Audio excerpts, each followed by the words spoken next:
বিএনপির মহাসচিব মির্জা ফখরুল ইসলাম আলমগীর বলেছেন, গণতান্ত্রিক ব্যবস্থায় ফিরে যাওয়ার জন্য একটা সুযোগ সৃষ্টি হয়েছে। গণতন্ত্র ফেরানোর একমাত্র পথ সুষ্ঠু, অবাধ, নিরপেক্ষ নির্বাচন। কয়েকজন মিলে আইন করলে গণতন্ত্র হয় না বললেও মন্তব্য করেন তিনি। বিস্তারিত স্টাফ রিপোর্টারের প্রতিবেদনে। শুক্রবার রাজধানীর ইঞ্জিনিয়ার ইনস্টিটিউটে এক আলোচনা সভায় তিনি এসব কথা বলেন।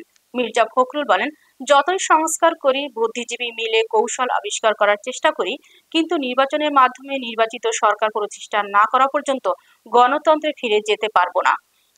স্বৈরাচার বিরোধী গণ আন্দোলনে শহীদ নাজির উদ্দিন জেহাদের শাহাদাত বার্ষিকী উপলক্ষে এই আলোচনা সভার আয়োজন করা হয়। আলোচনা সভায় ফখরুল আরো বলেন, বাংলাদেশের মানুষই গণতন্ত্রকামী, স্বাধীনতাকামী। তারা বারবার লড়াই করছে, সংগ্রাম করেছে, রক্ত দিয়েছে স্বাধীনতার জন্য। দুর্ভাগ্য হচ্ছে, সেই লড়াইয়ে মানুষ বারবার হোঁচট খেয়েছে।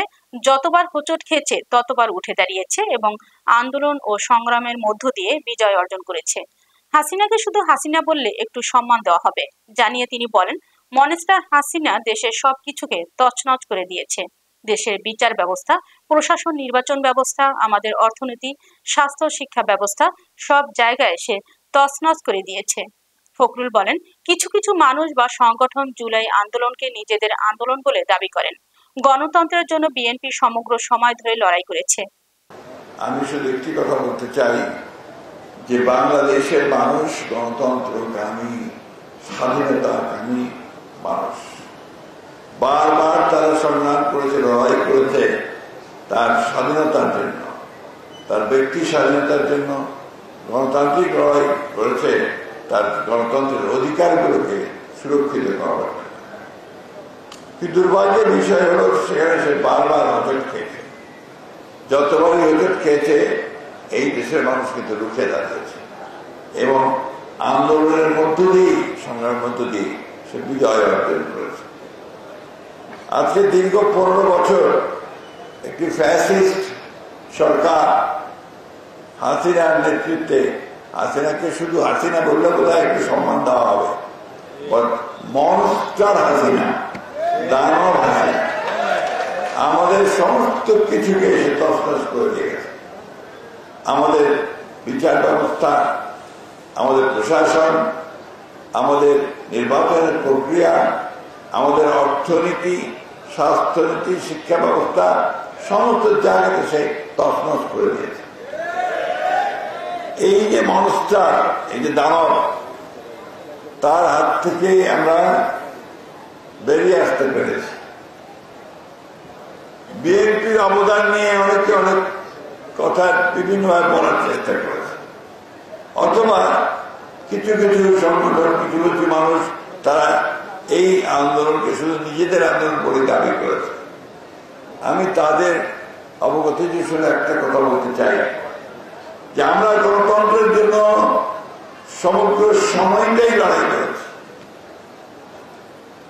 নিশ্চয়ই এই যে আজকে যেই জন্য আপনারা বসেছেন, যাকে স্মরণ করবার জন্য, সেই আন্দোলন ছিল কিন্তু গণতন্ত্রের জন্য আন্দোলন, স্বৈরাচারের বিরুদ্ধে আন্দোলন, অর্থাৎ একটা গণতান্ত্রিক ব্যবস্থাকে প্রতিষ্ঠা করবার জন্যই তখন ছাত্র জনতা সেদিন সেইভাবে রাস্তায় নেমে এসেছিল।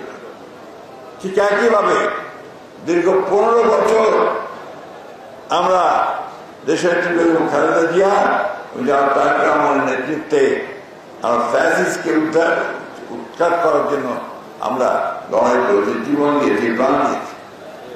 আমাদের 60 লক্ষ মানুষের বিরুদ্ধে মিথ্যা মামলা হয়েছে। এখানে খুব কম মানুষ আছে যাদের বিরুদ্ধে মামলা হয় নাই, কম মানুষ আছে যাদেরকে কোর্টের বারান্দায় বারবার দিতে হয় নাই। এখনো অনেকেই আছেন যাদের মামলা প্রত্যাহার হয় নাই, ঠিক কিনা? আমাদের প্রায় 20,000 নেতা কর্মীকে হত্যা করা হয়েছে। ইলিয়াস আলী সহ আমাদের 1700 নেতা কর্মীকে গুম করে দেওয়া হয়েছে। আজকে তাদের নাম উচ্চারিত হয় দুর্ভাগ্যজনকভাবে খুব কম, অথচ তারাই ছিলেন সবচেয়ে বেশি ভিকটিম হয়েছিল।